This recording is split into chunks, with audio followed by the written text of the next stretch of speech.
Maria Callas est partie 1 sur 6. Timeline. Richard Fremder. 1977, un matin d'un septembre sombre, le 16 pour être précis. Une nouvelle tragique se répand comme une onde de choc dans le monde entier. Maria Callas a rendu son dernier souffle. Son corps, fragile, a succombé à une crise cardiaque mettant fin à une vie, on va le voir, tumultueuse, empreinte de passion et de drame.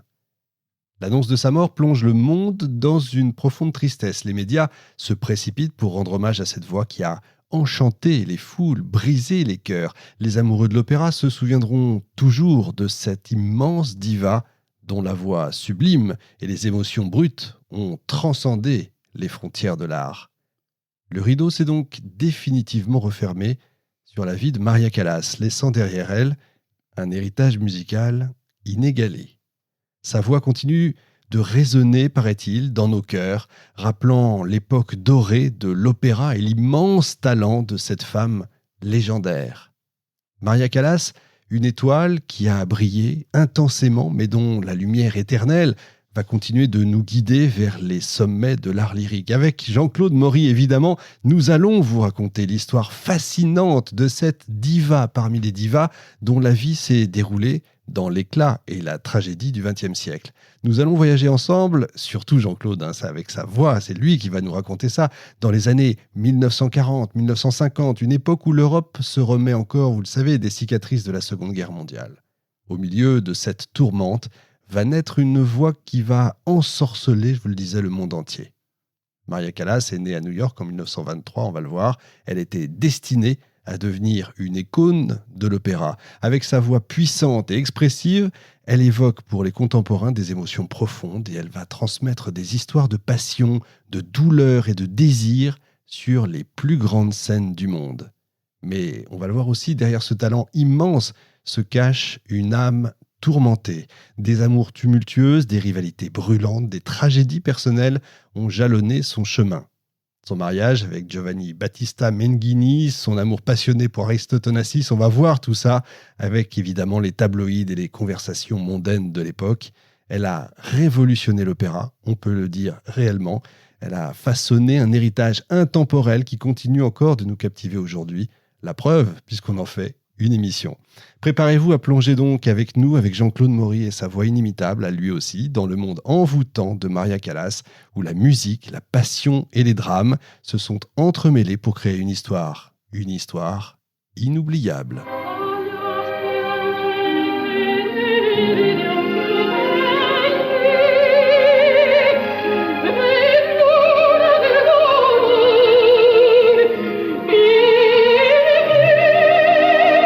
Visidarte de Tosca de Puccini. J'ai vécu pour l'art, j'ai vécu pour l'amour. Voilà, ces premiers mots, je pense qu'ils peuvent résumer, mon cher Richard, mesdames et messieurs, chers amis et auditeurs, ils peuvent résumer cet aria, bien sûr extrait de la Tosca de Puccini, mais ça résume sa vie passionnée et tumultueuse, comme vient de le dire Richard. J'ai vécu pour l'art. En effet, peu d'artistes ont eu une telle influence, si on peut dire, sur leur art, et ce seul nom est porteur de plusieurs légendes, mais une grande légende. Et pourtant, Maria Callas est parvenue à un tel point qu'il suffit aujourd'hui de l'appeler la Callas. Il y a très très peu de cantatrices d'aujourd'hui où on appelle la. C'est quelque chose d'assez rare. Alors, pourquoi cette passion pour Callas ? D'emblée, je vais vous dire que je suis un passionné de Callas. Pourquoi ? Si vous avez suivi les 4 épisodes sur les femmes compositrices, vous avez pu avoir le complément de mon enfance, si je puis dire, de cette vie dans la musique. J'ai connu Callas. C'est un personnage qui m'a tenu dans ses bras. Et oui, j'ai eu la chance d'avoir été tenu dans les bras de Callas dans l'ouvrage de Norma au Palais Garnier, le seul opéra qui existait, la Bastille n'existait pas, dans cette fameuse Norma qui, en créant cette émission pour Richard et pour vous, bien sûr, j'ai réécouté plein de morceaux. Ça faisait longtemps que je n'avais pas écouté Callas et j'ai été saisi, si je puis dire, de cette vie et de cette voix.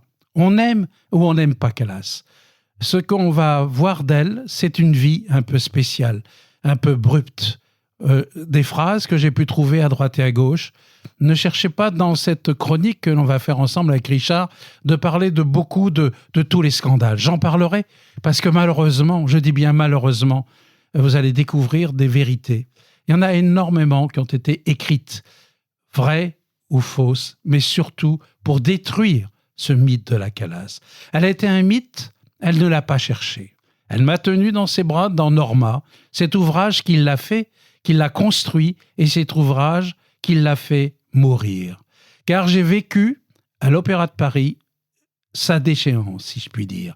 C'est-à-dire qu'elle est venue chanter à l'opéra une deuxième fois, elle est venue une première fois, nous allons le voir dans notre chronique, et cette deuxième fois où elle vient, pensant y arriver, mais déjà elle est fatiguée, eh bien, cette Norma sera sa mort, si je puis dire, sa première mort.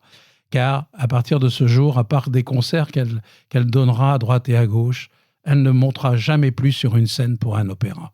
Voilà pourquoi cette passion, et j'ai eu la chance aussi, je vous en parlerai quand vous écouterez ce seul et unique morceau de deuxième acte de Tosca qui a été tourné par la BBC. C'est le seul opéra deuxième acte de Tosca qui a été tourné où nous pouvons voir Calas, seul extrait vidéo. Allez voir, je vous invite à aller voir encore une fois sur YouTube, à aller voir Calas jouer. Car je peux vous dire que quand elle me tenait dans ses bras, il y avait les larmes qui tombaient.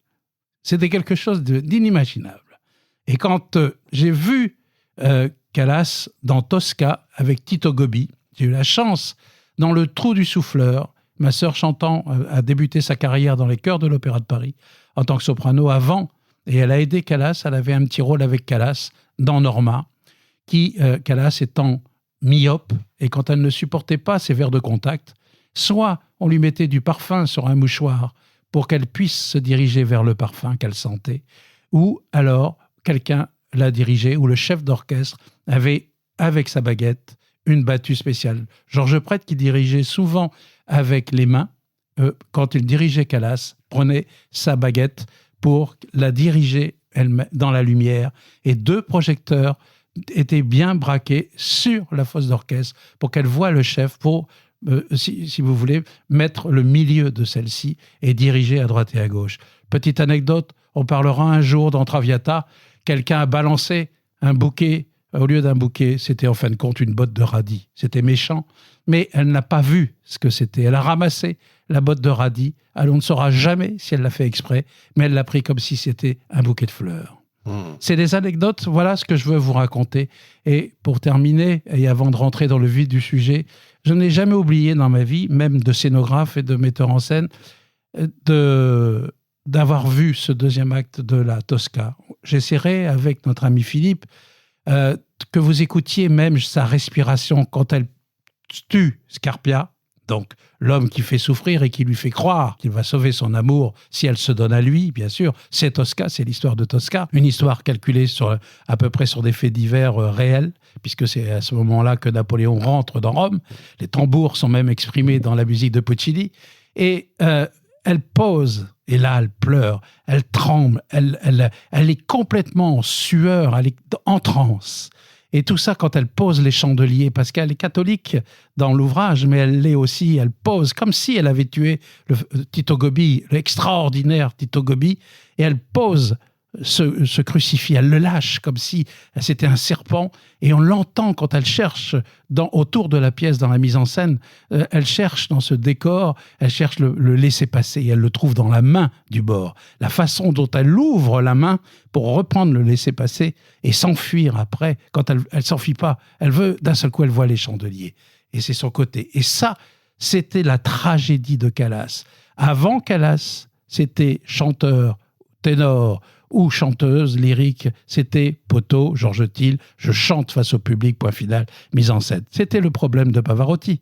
Difficile, quand on est sa corpulence, avoir refusé dans Tosca de monter sur un escalier dans la mise en scène de Jean-Claude Auvray, par exemple.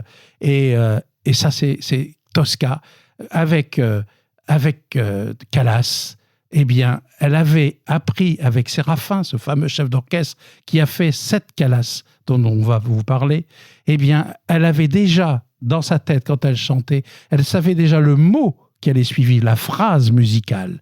Tout était musical, tout était mot, c'était cette avancée avec laquelle elle pouvait jouer, être une grande tragédienne en avance sur les autres. Et aujourd'hui, elle a révolutionné. Et même des Montserrat Caballé, d'autres chanteuses, Yoncheva ou autres, lui doivent beaucoup, parce que c'est vrai qu'à maintenant, elles sont filiformes. La fameuse Castafiore. N'oublions pas qu'Hergé a été influencé par Calas. Au fur et à mesure, si vous êtes un tonophile, vous allez qu'à regarder dans les bouquins qu'au fur et à mesure, la Castafiore change de ligne, comme Calas a changé. Le vilain petit canard, dira-t-elle. Eh bien voilà, vous comprendrez un peu, avec ces quelques phrases, pourquoi, quand Richard m'a proposé de faire Calas, ce matin, j'ai acheté Diapason à la gare pour prendre mon TGV et venir faire cette chronique. Diapason, Calas, le beat. C'est un livre dont on vous parlait. Évidemment. Alors, ce que le public ne peut pas voir, c'est que quand vous racontez ce genre d'anecdote, vous avez des larmes dans les yeux presque. C'est très émouvant. Oui, j'avoue que pour faire cette émission, je me suis fait un malin plaisir, un vrai régal. Souvent, pour être avec vous, toute l'équipe, c'est toujours un régal, puisque c'est vrai qu'il y a des moments, je sors des trucs de placard où les choix musicaux ne sont pas toujours le bonheur de tout le monde. C'est normal, la musique n'est faite que pour être partagée, découverte, etc. Et que tous les styles sont dans la vie. Vous savez, moi j'adore Mozart, j'adore Debussy, Satie, comme on en a déjà parlé, mais je suis un fanat du jazz, des Beatles, etc. Et même certains... aujourd'hui, nous enregistrons le 27 juin, et aujourd'hui, une grande vedette que j'adore et que je ne pourrais pas voir parce que le prix des places à 400 € sa place, Elton John est à l'Arena, et là aussi, ça fait partie des monstres dont on peut faire une émission, comme vous allez faire dans peu de temps, Freddie Mercury. Voilà. Voilà des mythes dont on peut parler. Mais Calas, c'est quelqu'un que j'ai eu la chance de connaître. Alors vous étiez petit, je vais j'étais préciser. Petit, puisque j'étais cet enfant. Vous étiez dans les bras, mais voilà, petit. Dans Norma. Vous êtes marié quand même, rassurez votre femme. Et voilà, Calas m'a tenu dans ses bras, et c'est vrai que ce soir-là, la dernière, eh bien, j'ai vu cette salle, elle n'a pas été jusqu'au bout. Dans la salle, il y avait même le chat et son épouse, et ils ne connaîtront jamais la fin de Norma, puisqu'elle n'a pas fait le deuxième acte, c'est terminé. Chacun des 2 groupuscules dont je vous parlerai est sorti en prenant le grand escalier, mais évitant son centre, et sur le grand côté, en sortant, chacun avec le bouquet de fleurs. Maria n'avait pas chanté. Voilà. Escalier mythique, et quand vous parlez du chat, le chat d'Iran, bien sûr. Bien sûr, qui était encore au pouvoir à l'époque où elle est venue.